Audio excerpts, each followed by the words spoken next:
Jimmy Buffett's known more for his party-hardy concerts than for his studio releases.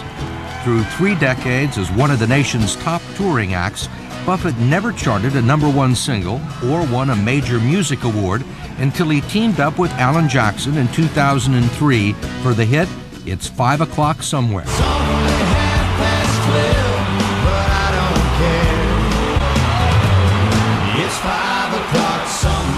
I'm really a simple Catholic altar boy who wanted to play bass in a band to meet chicks. With all the confidence in the world, Buffett went to Nashville. But he flamed out as a country star, and by 1970, he'd left a bad marriage and wound up at the end of the road in Key West, Florida. Then a lazy outpost for shrimpers, smugglers, and, now that he'd arrived, singers.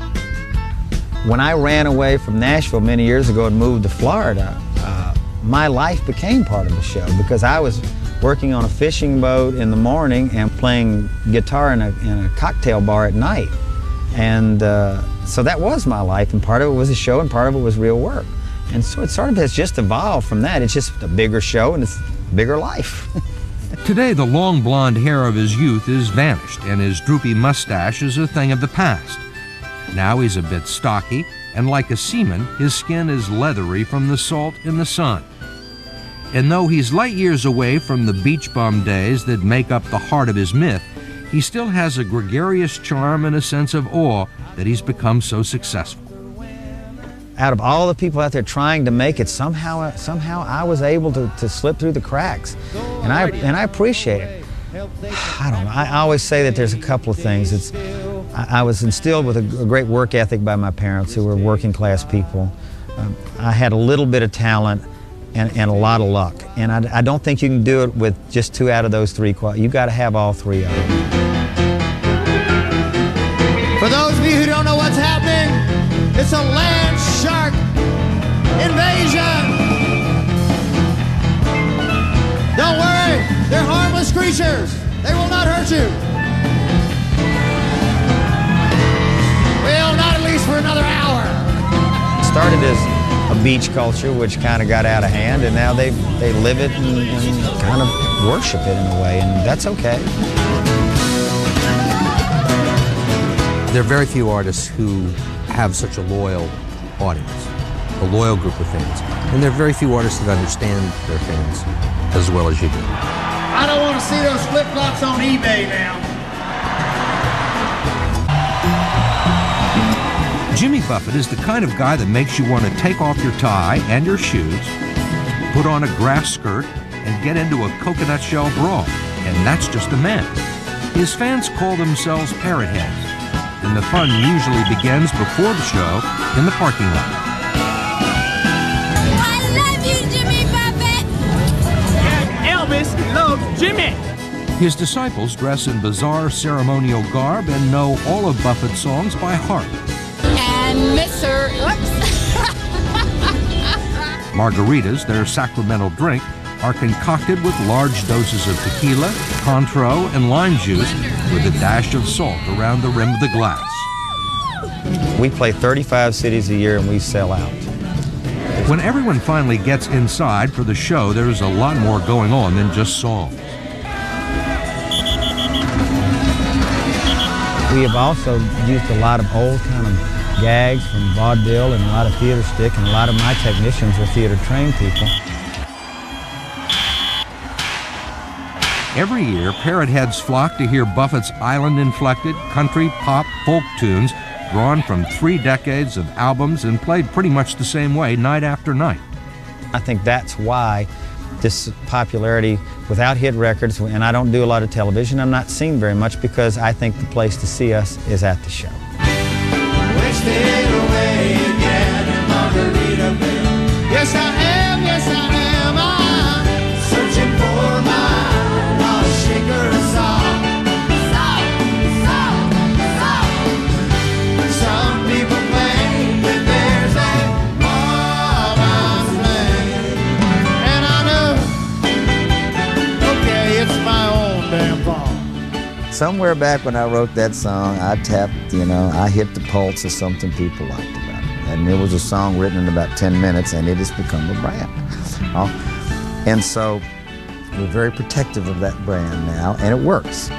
Each year, his fanatic fans spend some $80 million on his concerts, his albums, on merchandise ranging from t-shirts to clocks, calendars, glassware, jewelry, novelty license plates, head accessories, and some very strange hats.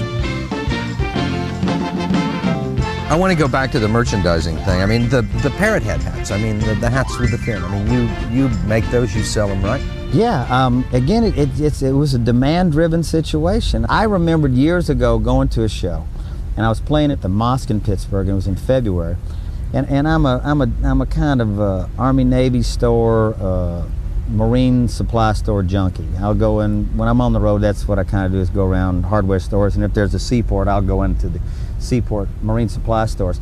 And I'm in this Army Navy store in Pittsburgh called High's Army Navy, and he says, "You're Jimmy Buffett." And I said, "Yeah." He said, "I thank the day you were born." I went, "What are you talking about?" He said, "When you come to town, they buy these Hawaiian shirts like I can't keep them in stock." That's what I said, you know, you gotta make some of these. You know? Somebody's making it out there, why don't we? And make them he has, in the thousands. Do you consider yourself a good musician? No. I'm an adequate musician. I never had time. I wish I was a better guitar player. And I'm a fair singer. I'm not really a great singer. I wish I could play like Eric Clapton. God, I really do. But, you know, maybe Eric Clapton wishes he could cast a fly rod like I do. Hi, Jimmy. Hey, Jimmy. Yeah, Jimmy Buffett! Yeah, you gotta love it. Here, good night, good music, good drink. It's a good thing. You know, I mean, I just don't understand it, but I appreciate it so much because, you know, it's an amazing thing.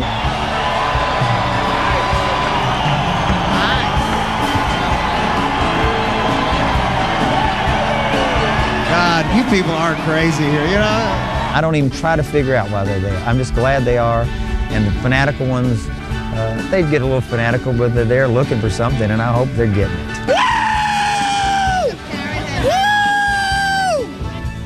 It's been wonderful for me, and I feel so privileged to have fans that are that loyal. But on some days, I want to go to them, get a life, you know? Feeds to the left. Feeds to the right.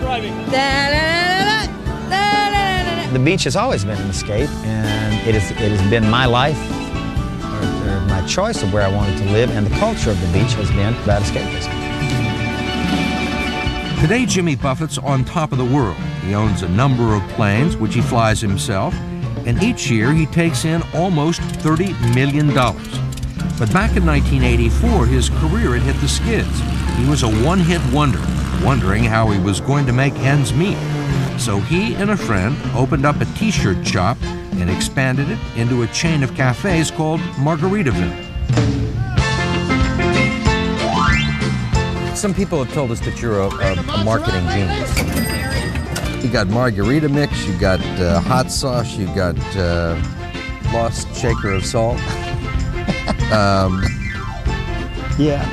Where does all this stuff come from? The songs, it's in there.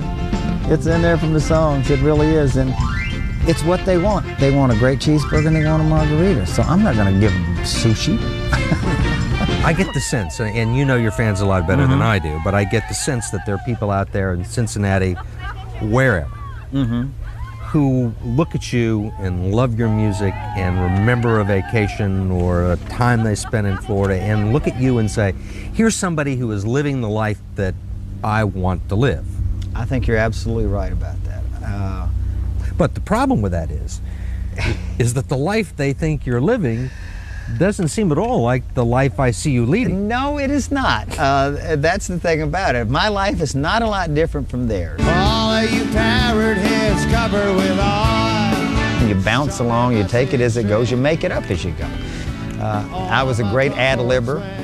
Always have been. When I would forget some lines here or there, I could come up with them. I think that you have to make your life up as it goes, whatever it is.